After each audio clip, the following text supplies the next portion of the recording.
क्यों लगती है साइकोलॉजी कठिन? आखिर शिक्षक भर्ती की तैयारी करने वाला विद्यार्थी एग्जाम में जब बैठता है और उसके सामने जब ऑप्शन आते हैं तो वो उन ऑप्शनों को देखकर क्यों चौंक जाता है कि उसने इतनी मेहनत की फिर भी करेक्ट आंसर नहीं हुआ? तो बिल्कुल साथियों, आपको ये पता हो गया कि मनोविज्ञान क्यों कठिन लगता है। तो बिल्कुल मैं आपको सरल बनाने के लिए कुछ ऐसे तथ्यों के सामने आया हूं कि कई बार आपने देखा होगा कि बच्चा ये कहता है कि मैंने इन सर से भी पढ़ा, उन सर से भी पढ़ा, मैंने इतनी सारी किताबें पढ़ी, फिर भी मेरा मनोविज्ञान पर पकड़ मजबूत नहीं है। तो बिल्कुल हम बात करेंगे ऐसा क्या करें कि मनोविज्ञान आत्मसात हो जाए। देखिएगा, आपने देखा होगा कि पेपर में दो तरह के क्वेश्चन आज तक पूछे गए हैं। एक तो आता फैक्ट और एक आता व्यवहारिक क्वेश्चन। तो बिल्कुल व्यवहारिक क्वेश्चन पर कैसे पकड़ रखनी है, फैक्ट तथ्यों को कैसे याद करना है, इन सभी तथ्यों को लेकर मैं आपसे चर्चा करने वाला हूं। बिल्कुल आप मेरे नाम से परिचित होंगे। मेरा पूरा नाम है डॉक्टर अनिल सिकवाल।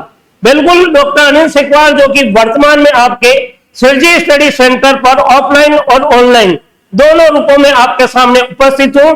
तो देखिएगा, हम बात कर रहे हैं कि एग्जाम में कई बार इस तरह के सवाल पूछ लिए जाते हैं और आपके उत्तर गलत हो जाते हैं कि बहुत कुछ पढ़ने के बाद भी। एक क्वेश्चन आपके सामने मैं लिख रहा हूं, जैसा कि देखिएगा, मनोविज्ञान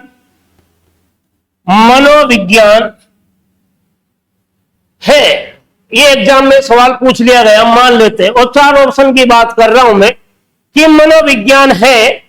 पहला ऑप्शन दे दिया इसमें आत्मा का विज्ञान, दूसरे ऑप्शन में इन्होंने दे दिया इसमें मन का विज्ञान। दूसरा ऑप्शन क्या दिया? मन का विज्ञान। और तीसरा ऑप्शन दे दिया व्यवहार का विज्ञान, और चौथा ऑप्शन दे दिया वैधानिक विज्ञान। बिल्कुल एक क्वेश्चन है, ध्यान से इसको समझने का प्रयास कीजिएगा तो आपके बिल्कुल मनोविज्ञान पर पकड़ आ जाएगी। अब आप सोच रहे होंगे कि प्रश्न को समझने से कैसे मनोविज्ञान पर पकड़ आएगी।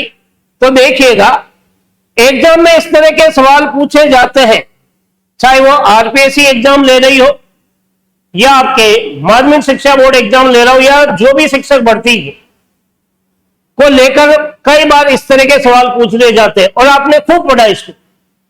बच्चा इस प्रश्न को पढ़ता है और उत्तर पर कैसे पहुंचता है, क्योंकि हम त्वरित गति से उत्तर लेना चाहते हैं। मनोविज्ञान है, सवाल जैसे ही आपके सामने आया और बच्चे ने उत्तर दिया कि मनोविज्ञान है, क्योंकि उसने आत्मा का विज्ञान के बारे में समझा, क्योंकि बहुत सारी किताबों में यही लिखा है कि मनोविज्ञान आत्मा के विज्ञान। कई जगह उसने यह भी पढ़ा कि मनोविज्ञान मन का विज्ञान भी है, और कई बार उसने यह भी पढ़ा कि मनोविज्ञान व्यवहार का विज्ञान भी है और मनोविज्ञान वैधानिक विज्ञान भी। अब 4 ऑप्शन है और उस बच्चे को जब एग्जाम हॉल में बैठता है तो उसके दिमाग में यह आता है कि बिल्कुल मैंने ये पढ़ा, और वो उत्तर क्या दे देता है? सी उत्तर दे देता है ऐसा कि मनोविज्ञान व्यवहार का विज्ञान होगा। जब वो सी उत्तर देता है साथियों, जब एग्जाम का जब रिजल्ट आता है तब उसमें सी उत्तर गलत हो जाता है। तो क्यों हो गया? क्योंकि उसने जल्दबाजी में प्रश्न को पढ़ा। सी उत्तर क्यों गलत हुआ? क्योंकि क्वेश्चन क्या पूछा गया कि मनोविज्ञान है। क्या पूछा गया कि मनोविज्ञान है, या अगर मैं ये पूछता कि मनोविज्ञान को वर्तमान में क्या कहते हैं, तब आपका आंसर क्या होता साथियों? व्यवहार का विज्ञान आंसर सही होता। मनोविज्ञान है, आत्मा का विज्ञान नहीं है, क्योंकि मैंने आपसे यह नहीं पूछा कि साइकोलॉजी का अर्थ क्या है। तो साइकोलॉजी का अर्थ तो क्या होता? आत्मा का विज्ञान। तो यह भी नहीं है। अब आप सोच रहे हो कि बी ऑप्शन भी क्यों गलत कर रहे हैं सर, कि मनोविज्ञान मन का विज्ञान। यदि मैं आपसे पूछता मनोविज्ञान का शाब्दिक अर्थ, तो आपका क्या होता? मन का विज्ञान।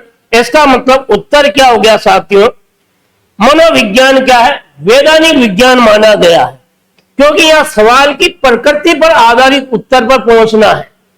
तो क्वेश्चन की प्रकृति को समझो, उसके बाद उत्तर पर पहुंचोगे तो आपका आंसर क्या हो जाएगा? सही। एग्जाम में इसी तरह के सवाल पूछे जाते हैं।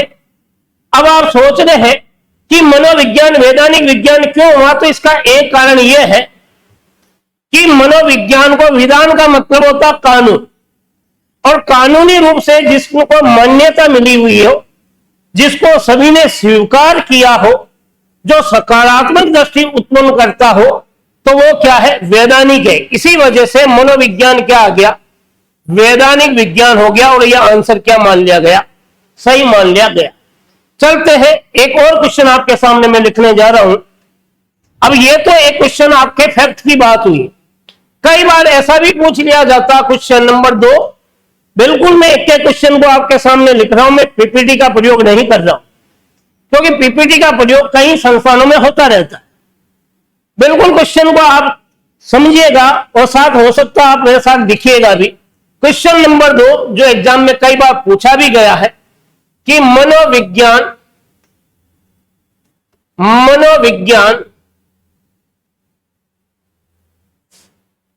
दर्शन में किस रूप में, मनोविज्ञान दर्शन में किस रूप में अध्ययन वे अध्यापन होता है। बिल्कुल ध्यान से समझना कि मनोविज्ञान जब दर्शन से जुड़ा था, उस समय मनोविज्ञान का किस रूप में अध्ययन अध्यापन होता है। तो बिल्कुल यहां 4 ऑप्शन लिख रहा हूं। पहला ऑप्शन है मीमांसा के रूप में अध्ययन होता था। दूसरा ऑप्शन है व्यवहार के रूप में अध्ययन होता था। तीसरा ऑप्शन है क्रिया के रूप में अध्ययन होता था। और चौथा ऑप्शन है शारीरिकता के रूप में अध्ययन होता था। बिल्कुल ये 4 ऑप्शन है आपके सामने कि मनोविज्ञान जब दर्शन से जुड़ा हुआ था, मनोविज्ञान दर्शन में किस रूप में अध्ययन अध्यापन होता था, यानी कि उसको किस रूप में पढ़ाया जाता था जब मनोविज्ञान दर्शन में था। इसलिए तो यह कहा गया कि मनोविज्ञान की जननी कौन है, दर्शन शास्त्र। तो दर्शन में किस रूप में पढ़ाया जाता था, क्या मीमांसा के रूप में पढ़ाया जाता था, या क्रिया के रूप में पढ़ाया जाता था, या व्यवहार के रूप में, या शारीरिकता के रूप में पढ़ाया जाता था। बिल्कुल अब आपके सामने क्वेश्चन आया और आपने सीधा सा उत्तर, अगर अधिकतर बच्चा जो होता है प्रतियोगी परीक्षा की जो तैयारी करने वाला विद्यार्थी है, वो डायरेक्ट उत्तर क्या देना चाहता है कि मनोविज्ञान दर्शन में था, तो हो सकता है व्यवहार के रूप में पढ़ाया जाता हो। अगर आप ये उत्तर देते हो तो यह आंसर गलत होगा। फिर यदि आप उत्तर देते हो क्रिया के रूप में, तो यह भी आंसर आपका क्या हो जाएगा साथियों, गलत। फिर यदि आप ये सोचते हो कि संभवतः यह शारीरिकता का प्रारूप रहा होगा, इस रूप में उत्तर देते हो, तो यह भी आपका क्या हो जाएगा, गलत। तो अब सही क्या है, मीमांसा सही है। अब आप सोच रहे हो मीमांसा क्यों, मीमांसा का अर्थ क्या, पहले तो ये सोचिए। मीमांसा को हम अन्वेषण करना कहते हैं। मीमांसा को क्या कहते हैं, अन्वेषण करना या जानने की इच्छा रखना, या जिज्ञासा भी कहा गया। क्या कहा गया, जिज्ञासा भी कहा गया। जब मनोविज्ञान दर्शन से जुड़ा हुआ था, उस समय मनोविज्ञान का अध्ययन अध्यापन मानसिक दर्शन के रूप में होता था। किस रूप में होता था, मानसिक दर्शन के रूप में होता था। और मानसिक दर्शन का एक नाम क्या है, मीमांसा ही है या ज्ञान मीमांसा है। तो मानसिक दर्शन को क्या कहते हैं, ज्ञान मीमांसा भी कहते हैं। तो बिल्कुल आंसर क्या हो गया, ए बिल्कुल सही हो गया। इसका उत्तर क्या होगा, जो ए विकल्प है वो क्या है, सही है।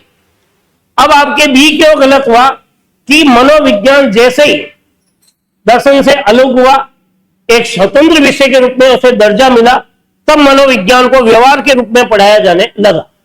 तो अलग होने के बाद तो व्यवहार के रूप में पढ़ाया गया, फिर इसकी धीरे धीरे शाखाएं आई, तो शारीरिक मनोविज्ञान को शारीरिक क्रियाओं के रूप में पढ़ाया गया। और फिर मनोविज्ञान के अंदर शिक्षा मनोविज्ञान में बच्चों को करके सीखने की बात की। तो ये 3 जो है, ये मनोविज्ञान जब दर्शन से अलग हुआ उस समय की चीजें हैं। लेकिन जब मनोविज्ञान दर्शन से जुड़ा हुआ था, उस समय मनोविज्ञान को मानसिक दर्शन के रूप में अथवा ज्ञान मीमांसा के रूप में पढ़ाया जाता था। तो बिल्कुल आप सोचिएगा कि ऐसे जब तक आपके कॉन्सेप्ट क्लियर नहीं होंगे, हर शब्द पर चर्चा नहीं करेगा टीचर, तब तक मनोविज्ञान को आप कितनी बार पढ़े, कितने ही विद्वानों से पढ़े, हो सकता है आपका उस मनोविज्ञान पर पकड़ मजबूत नहीं हो पाएगी। चलिए एक क्वेश्चन और आपके सामने मैं लिखता हूं। क्वेश्चन नंबर 3, क्वेश्चन नंबर 3 या क्वेश्चन नंबर 3, चीज को समझना और साथ मेरे लिखना। क्वेश्चन नंबर 3, मान लेते हैं क्वेश्चन ऐसे नहीं पूछकर अगर पूछ लिया जाए, पर्सनावली, एक शब्द क्या दिया गया, पर्सनावली शब्द दिया गया। पर्सनावली का संबंध, पर्सनावली का संबंध किस मनोवैज्ञानिक से है? बिल्कुल, पर्सनावली का संबंध किस मनोवैज्ञानिक से है? बिल्कुल आपने पढ़ी होगी पर्सनावली। नंबर 1, क्या वुडवर्थ से है? बी ऑप्शन, क्या सुकरात से है? सी ऑप्शन, क्या थॉर्नडाइक से है? और डी ऑप्शन, एस्टर्नले हॉल से है। ये 4 ऑप्शन आ गए आपके। सवाल इजी है, लेकिन उत्तर क्या है? आपको लगेगा कि संभवतः यह होगा। 4 ऑप्शन दिए गए। अब आपके पर्सनावली आते ही आपके दिमाग में क्या आता है कि पर्सनावली का संबंध तो डायरेक्ट किससे होता है साथियों? वुडवर्थ से होता है। और आप उत्तर भी क्या मानते हो? वुडवर्थ। अब आपके सामने डायरेक्ट इसमें वुडवर्थ आ गया, सुकरात आ गया, थॉर्नडाइक आ गया और एस्टर्नले हॉल आ गया। और कई ये सोचेंगे कि पर्सनावली का संबंध सुकरात से भी है। किससे है? सुकरात से भी है। अब 2 आपके सामने कंफ्यूज की स्थिति है और एक का चयन करना है। बच्चा जैसे ही पर्सनावली के बारे में सोचता है तो तुरंत उसके दिमाग में क्या आता है? वुडवर्थ आता है या सुकरात आता है। यह पूछा गया कि पर्सनावली का संबंध किस मनोवैज्ञानिक से है। करेक्ट आंसर क्या है? ये 2 तो वैसे ही क्या हो गए? गलत हो गए। थॉर्नडाइक का संबंध जो होता है वो केवल उद्दीपक अनुक्रिया से है। किससे है? उद्दीपक अनुक्रिया से है। इसके अलावा इस थॉर्नडाइक का संबंध सांख्यिकी पद्धति से भी है। किससे है? सांख्यिकी पद्धति से भी है। और हॉल का संबंध यदि देखा जाए विकास से है। किससे है? विकास से है। और इसका संबंध किशोरावस्था से भी है। क्लियर? ये 2 तो ऑप्शन क्या हो गए? गलत। अब इन 2 में से कौन सा सही है? तो पर्सनावली का संबंध किससे होता है साथियों? पर्सनावली का संबंध वुडवर्थ से होता है। यदि यह सवाल पूछा जाता कि प्रश्नोत्तर का संबंध किससे, तब आपके आंसर क्या होता? सुकरात आता। या प्रश्नोत्तर नहीं पूछने के कारण यह आंसर क्या हो गया? गलत। और आंसर क्या हो गया? आपके ए ऑप्शन जो है वो बिल्कुल सही हो गया। कौन सा? वुडवर्थ। और ये वही व्यक्ति है, ये वुडवर्थ वही व्यक्ति है जिसने चालक शब्द को भी दिया था। यानी कि आपको तुलनात्मक अध्ययन करना आना चाहिए। तो यहां पर सवाल क्या था? पर्सनावली का संबंध अर्थात पर्सनावली विधि का संबंध किससे है? वुडवर्थ से है। और प्रश्नोत्तर विधि का संबंध किससे? सुकरात से। चलिए मैं आपको एक क्वेश्चन और दे रहा हूं। बिल्कुल पर्सन की पीपीटी नहीं है, डायरेक्ट पर्सन लिख रहा हूं और आपसे चर्चा कर रहा हूं, जिससे आपको यह पता हो जाए कि अब तक आपने क्या पढ़ा है, क्यों आपकी मनोविज्ञान पर पकड़ नहीं है। तो देखिएगा क्वेश्चन नंबर 4, एक शब्द दिया गया पूर्ण से अंश। शब्द क्या दिया गया? पूर्ण से अंश शिक्षण सूत्र। शिक्षण सूत्र का संबंध किस मनोवैज्ञानिक से है? किस मनोवैज्ञानिक से है? पूर्ण से अंश शिक्षण सूत्र का संबंध किस मनोवैज्ञानिक से है जिन्होंने अपने सिद्धांत में इसका प्रयोग किया था।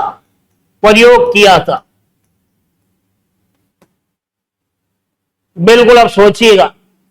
4 ऑप्शन है आपके सामने। नंबर 1, क्या वो व्यक्ति ज्ञानी था? क्या वो व्यक्ति जीन प्याजे था?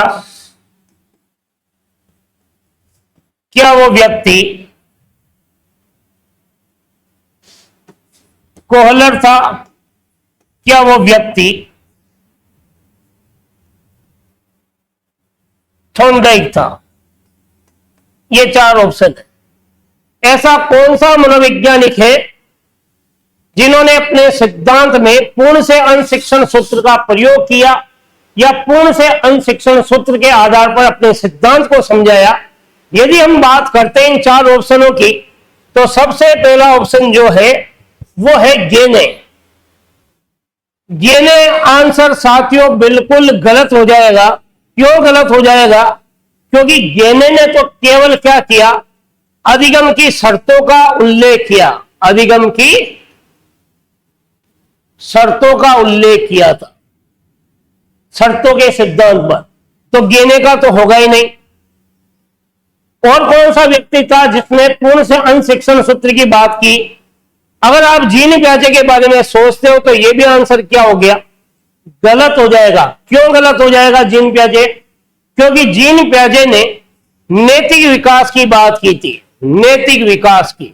और नैतिक विकास में इसने स्तर के आधार पर सीखने की बात की और इसमें स्कीमा का प्रयोग किया था। तो यह भी आंसर क्या हो गया? गलत। अब आपके सामने कोहलर और थॉर्नडाइक है। यदि थॉर्नडाइक की बात करता हूं तो इसने उद्दीपक अनुक्रिया की बात की। उद्दीपक अनुक्रिया की क्या की बात? इसका मतलब ये स्टिमुलस रेस्पॉन्स की बात करता है कि बच्चे को उद्दीपक दे दो और बच्चा सीख लेगा। तो आपके सामने केवल ऑप्शन क्या बचा? सी ऑप्शन बचा, कोहलर। कोहलर वो व्यक्ति है जिसने अपने सूझ के सिद्धांत में, कौन से सिद्धांत में? सूझ के सिद्धांत में इस बात को समझाया था यदि बालकों को सिखाना है तो पहले संपूर्ण विषय वस्तु का परिचय कर दिया जाए, उसके बाद बालक को स्वतंत्र रखकर क्या छोड़ दिया जाए। बालक स्टेप बाय स्टेप सीखेगा। तो पूर्ण से अंश शिक्षण सूत्र का संबंध जो है वो कोहलर के सिद्धांत से है, या कोहलर ने अपने सिद्धांत में इस तरह की युक्तियों का क्या किया? प्रयोग किया। अब आप सोचिएगा, क्या कोहलर ने एक किताब लिखी थी? कई बार एग्जाम में ऐसा भी पूछा जाता है, ऐसी कौन सी पुस्तक है जिसमें पूर्ण से अंश शिक्षण सूत्र का प्रयोग किया गया? तो कोहलर की एक पुस्तक थी लंगूरों की मनोवृत्ति, उसमें भी इसका उल्लेख मिलता है। तो क्वेश्चन नंबर 4 में आपने देखा होगा किस तरह के एग्जाम में सवाल पूछ लिए जाते हैं। ये तो फैक्ट तथ्यों को लेकर मैंने बात की। अब आगे चलते हैं एक नए क्वेश्चन की ओर। Question number 5। बिल्कुल साथियों, इस बार क्वेश्चन नंबर जो 5 है वो फैक्ट पर आधारित नहीं होगा। आखिर व्यवहारिक क्वेश्चन का उत्तर आप कैसे दो, क्या दे सकते हो? देखिएगा, क्वेश्चन फैक्ट में आपके सामने लिख रहा हूं। पूर्व प्राथमिक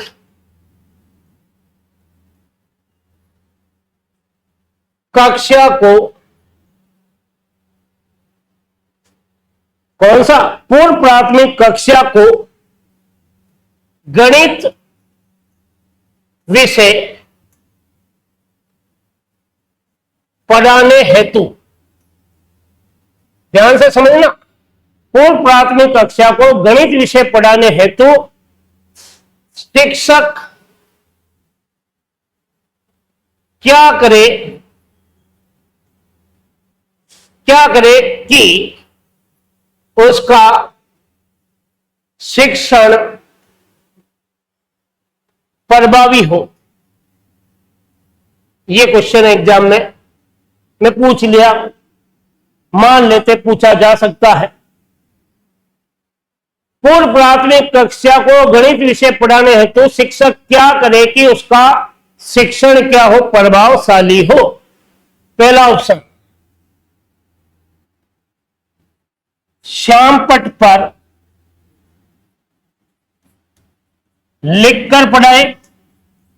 लिखकर, क्या मास्टर को श्यामपट्ट पर लिखकर पढ़ाना चाहिए ताकि उस टीचर का, उस शिक्षक का शिक्षण प्रभावी हो सके।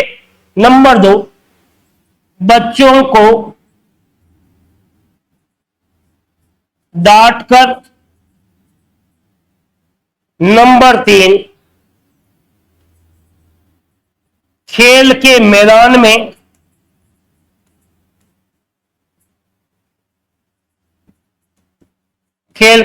में ले जाकर। नंबर 4, वस्तुएं देकर। ये 4 ऑप्शन है। इस तरह के व्यवहारिक क्वेश्चन, जिसे हम कहते हैं कि अप्लाइड क्वेश्चन, भी एग्जाम में पूछ लिए जाते हैं, जो कि आपके दैनिक जीवन व्यवहार पर आधारित होते हैं। अब आप सोचिएगा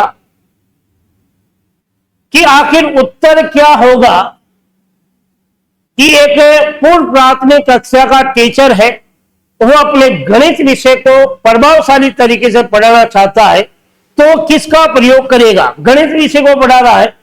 यदि साथियों आप उत्तर देते हैं श्यामपट्ट पर लिखकर, तो ये मान के चलिएगा ये आंसर आपका क्या हो जाएगा? गलत हो जाएगा। अब आप सोच रहे हैं कि श्यामपट्ट क्यों गलत हो गया, कि गणित को तो श्यामपट्ट में ही पढ़ाया जाता है। आप कौन सी कक्षा को पढ़ा रहे हो? पूर्व प्राथमिक कक्षा को पढ़ा रहे हो सकता है पूर्व प्राथमिक कक्षा में जैसे ही आपने श्यामपट्ट पर लिखना लगा और पीछे से बच्चा, क्योंकि छोटे बच्चे हैं, वो एक दूसरे से बहुत जल्दी अंत्य क्रिया भी कर लेते। हो सकता है एक दूसरे से आप जैसे ही लिखने लगे पीछे झगड़ा हुए, तो श्यामपट्ट पर लिखकर अगर आप पढ़ोगे तो हो सकता है कक्षा का अनुशासन, क्योंकि आप जैसे ही लिखने लगोगे, हो सकता है छोटे बच्चे कुछ भी क्रिया ही कर सकते, तो ये आंसर होगा नहीं।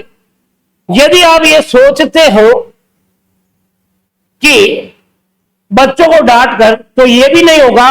ये तो वैसे ही आप दे सकते हो उत्तर, क्योंकि शिक्षा का अधिकार अधिनियम 2009 में इस बात का उल्लेख है कि बच्चों को शारीरिक मानसिक प्रताड़ना देना वर्जित है, तो ये उत्तर होगा नहीं। अब आपके दिमाग में निश्चित रूप से यह आ गया होगा, आंसर आपको पता पड़ गया होगा कि बच्चों को यदि सिखाना है तो गणित शिक्षण को कैसे सिखाओगे? खेल के मैदान में। अगर आप ये उत्तर देते हो तो मैं ये मानता हूं यह आंसर भी आपका क्या हो गया? गलत। अब आपका दिमाग क्या हो गया, यार ये गलत कैसे हो गया? और इसी तरह का उत्तर अधिकतर देने वाले मिलेंगे कि खेल में मैदान में। पूर्व प्राथमिक की कक्षा है और आप खेल के मैदान में लेके जाओगे तो पता पड़ा टीचर अकेला ही डंडा लेके खेल के मैदान में घूम रहा है, बच्चे तो इधर उधर भग गए। यदि आप ये सोचते हैं वस्तु देकर, तो ये आंसर बिल्कुल करेक्ट हो गया कि बच्चों को वस्तु देकर सिखाओगे। इसी वजह से आपने देखा होगा कि कई स्लेट में पट्टी के अंदर कई तरह के मोती रहते हैं, और बच्चों को क्या कहते हो? देखो ये रेड कलर के मोती है, ऊपर कितने हैं, कितने मोती ऊपर चढ़ाए आप लोगों ने? 3। तो वस्तुओं देकर अगर आप पढ़ोगे तो वो ज्ञान क्या हो जाएगा? स्थायी हो जाएगा, और बच्चों को सदैव के लिए क्या हो जाएगा? चिर स्थायी मान लिया जाएगा। तो बिल्कुल डी आंसर क्या हो गया? बिल्कुल सही माना जाएगा। तो इस तरह के व्यवहारिक क्वेश्चन एग्जाम में पूछ लिए जाते हैं साथी। तो इन व्यवहारिक क्वेश्चनों को पकड़ रखने के लिए आपके कॉन्सेप्ट क्या होने चाहिए? एकदम क्लियर होने चाहिए। चलिए मेरे साथ एक क्वेश्चन और, एक और क्वेश्चन आपके सामने लिख रहा हूं।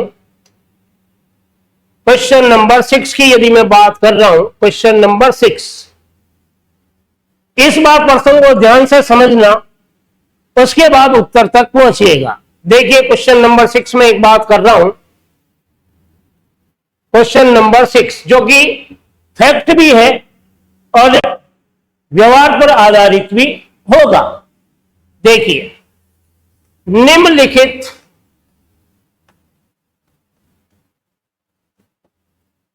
निम्नलिखित में से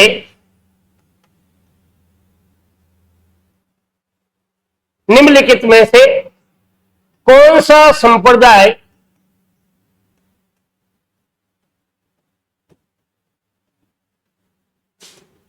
वस्तुनिष्ठ विधियों का सर्वाधिक अध्ययन करता है। अब ये फैक्ट भी है और व्यवहार पर आधारित है, समझोगे तो बिल्कुल उत्तर तक पहुंचोगे। पहला ऑप्शन दे देता हूं, क्या वो संप्रदाय समग्रवादी है? क्या वो संप्रदाय मनोविश्लेषणवादी है?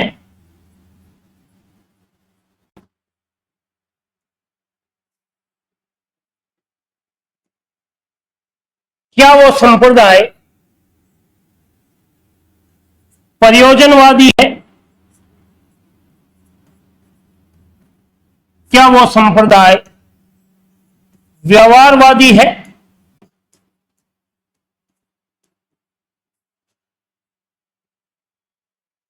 देखो समझो, क्योंकि एनसीईआरटी में ये लिखा जाता है, कई पुस्तकों में इस प्रकार का उल्लेख है। आओ समझो, देखो और करके सीखो। तो देखिएगा, निम्नलिखित में से कौन सा संप्रदाय वस्तुनिष्ठ विधियों को सर्वाधिक काम में लेता है? यानी कि आप अपने दैनिक जीवन में सर्वाधिक कई तरह की युक्तियों का प्रयोग करते हैं, तो किस चीज के लिए करते हैं? दिमाग पर जोर डालिएगा, दिमाग की बत्ती को गुल नहीं करना है, केवल क्या डालना? जोर। यदि आप सोचते हो समग्रवाद, तो ये मान के चलिएगा ये उत्तर आपका क्या हो रहा है? ये उत्तर तो क्या हो रहा है? बिल्कुल सही नहीं हो रहा, क्योंकि समग्रवादी संप्रदाय जो कहता है वो वस्तुनिष्ठता पर कभी भी ध्यान नहीं देता है, वो तो केवल किस पर ध्यान देता है? पूर्णता पर ध्यान देता है। तो ये तो उत्तर होगा ही नहीं। यदि आप सोचते हो मनोविश्लेषणवादी, तो ये मान के चलिएगा ये आंसर भी आपका क्या हो गया? गलत हो गया, क्योंकि मनोविश्लेषणवादी जो होता है वो वस्तुनिष्ठता की ओर कोई भी ध्यान नहीं देता है, वो तो सदैव अचेतन मन की ओर ध्यान देता है। तो अचेतन मन को जानने के लिए क्या है? छोटे छोटे वस्तुनिष्ठता का प्रयोग नहीं होता है। तो अब आप निश्चित उत्तर तक पहुंचिएगा।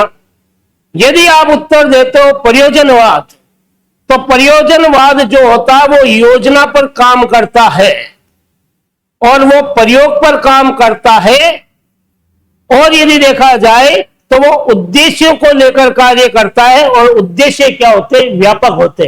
तो ये भी नहीं होगा। अब ये व्यवहार पर आधारित होगा, क्या होगा? डी आंसर सही।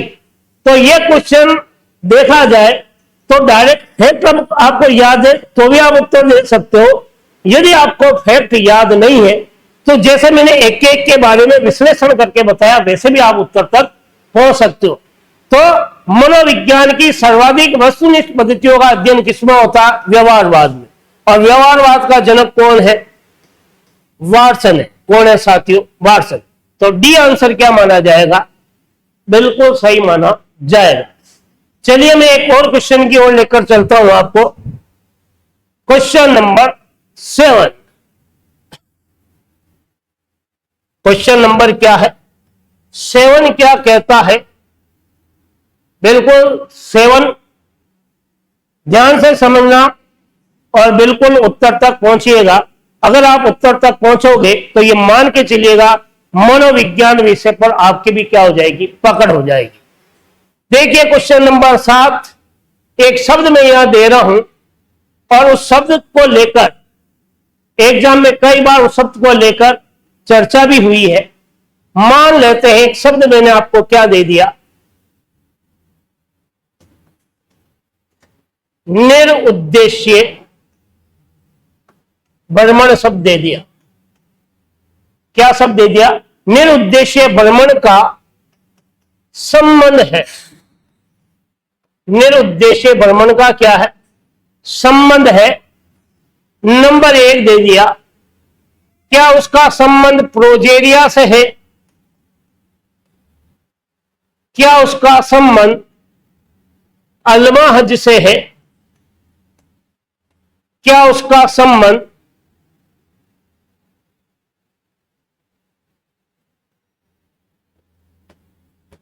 क्लेपेटोमेनिया से है? क्या उसका संबंध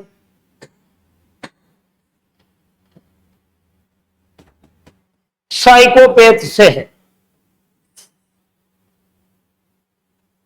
कई बार निरुद्देश्य भ्रमण बिना उद्देश्य के आप भ्रमण कर लेते हो, और बिना उद्देश्य के भी कई बार आपको ऐसा भी मिल लेता है कि चोरी करना बिना उद्देश्य के अनायास ही आप में क्या हो जाता, चोरी के भाव भी आप में आ जाते हैं।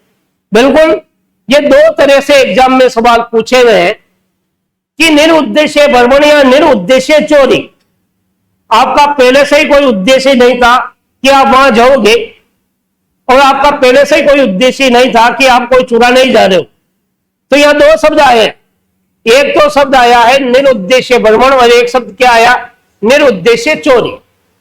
एग्जाम में एक बार सवाल पूछा गया, यदि कोई निरुद्देश्य चोरी करता है तो इस निरुद्देश्य चोरी का संबंध किससे है? बिल्कुल उत्तर तक आप जाइएगा।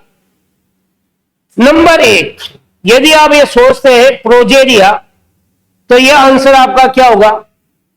गलत होगा। क्यों होगा? प्रोजेरिया क्या होता है? समय से पहले जो वृद्ध दिखाई देता है। समय से पहले क्या है? समय से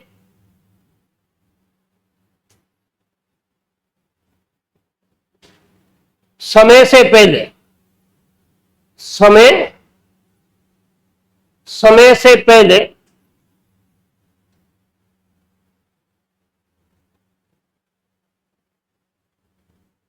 देखिए,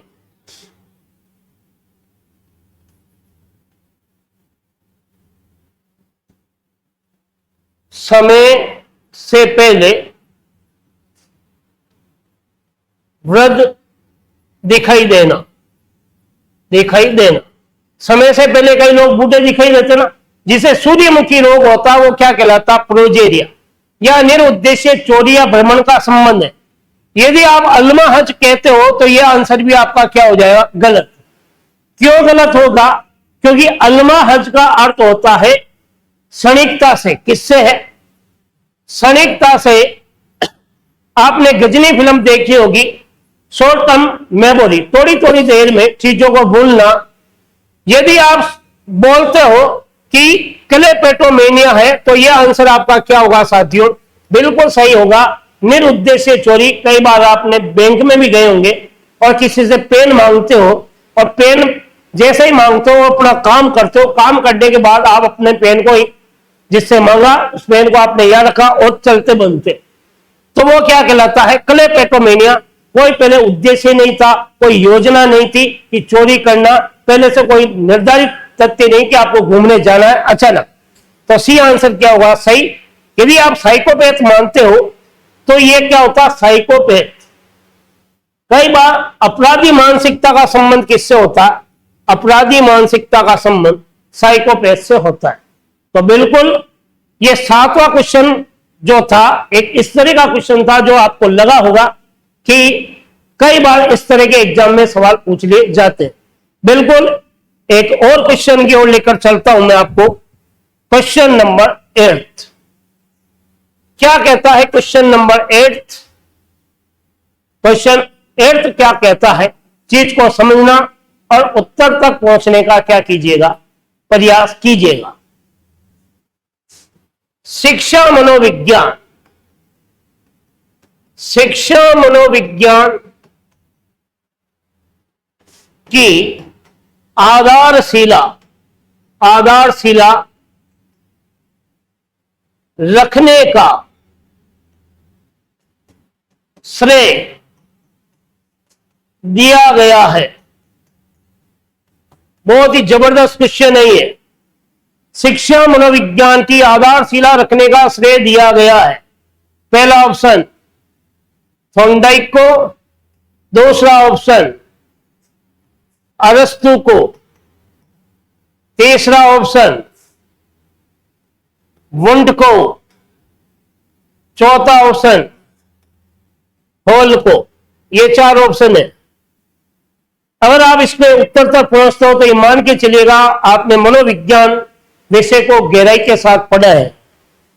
शिक्षा मनोविज्ञान की आधारशिला की यदि बात करें, यदि आप उत्तर देते हो, अधिकतर उत्तर क्या देंगे? अधिकांश लोग थॉर्नडाइक देंगे, जबकि शिक्षा मनोविज्ञान की आधारशिला थॉर्नडाइक ने नहीं रखी थी। साथी, शिक्षा मनोविज्ञान को थॉर्नडाइक को तो प्रथम शैक्षिक मनोवैज्ञानिक कहते हैं, शिक्षा मनोविज्ञान का जनक कहते हैं।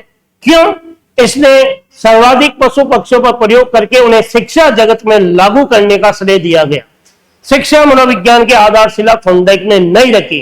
अब आप सोच रहे हैं और कंफ्यूज भी हो रहे हैं, तो फिर किसने रखी? अगर आप सोचते हैं अरस्तु, तो यह भी गलत है। अरस्तु तो मनोविज्ञान का जनक है। यदि आप उत्तर देते हो विलियम वुंट, तो यह भी गलत है। यह प्रयोगात्मक मनोविज्ञान का जनक है। और आप सोच रहे हैं हॉल, तो ये डी आंसर बिल्कुल सही है। ये स्टैनले हॉल वो व्यक्ति है जिसने शिक्षा मनोविज्ञान की आधारशिला रखने का इसे श्रेय दिया गया। तो बिल्कुल साथियों, मैंने 8 क्वेश्चन आपके सामने प्रस्तुत किए। आखिर इसी तरह के एग्जाम में सवाल पूछ लिए जाते हैं। हो सकता है 2 अर्थीय सवाल भी पूछ लिए जाते हैं। कई बार व्यवहारिक और अप्लाइड क्वेश्चनों का भरमार रहता है, फैक्ट क्वेश्चनों का भरमार रहता है। तो बिल्कुल यदि इन सवालों की आपसे मैंने चर्चा की है और आपके कॉन्सेप्ट क्लियर हुए हैं, तो बिल्कुल आप सिरजी क्लासेज, या फिर मैं यूं कहूं सिरजी स्टडी सेंटर, जो कि उदयपुर का ऑनलाइन प्लेटफॉर्म भी है और ऑफलाइन भी प्लेटफॉर्म है। तो यदि आपके कॉन्सेप्ट को क्लियर करवाना चाहते हो, शिक्षक भर्ती में मनोविज्ञान विषय पर पकड़ मजबूत कराना चाहते हो, तो सिरजी स्टडी सेंटर पर एक बार अवश्य आइए। धन्यवाद। जय हिंद, जय भारत।